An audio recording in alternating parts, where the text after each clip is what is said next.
Good morning students. Result से related एक breaking news आ रही है कि GNDU इवन सेमेस्टर एग्ज़ाम्स का रिज़ल्ट आ गया है। तो जिन जिन क्लासेस का रिज़ल्ट आया है वो हैं bachelor of vocation fashion styling and grooming 4th semester, 6th semester, bachelor of vocation fashion technology 4th semester, 6th semester, bachelor of vocation mental health counselling 2nd semester, 4th semester, 6th semester.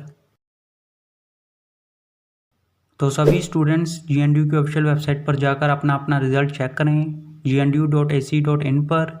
All the best सभी students को। उम्मीद है कि आप सबका result बहुत ही अच्छा आया होगा और सभी स्टूडेंट्स पास होंगे।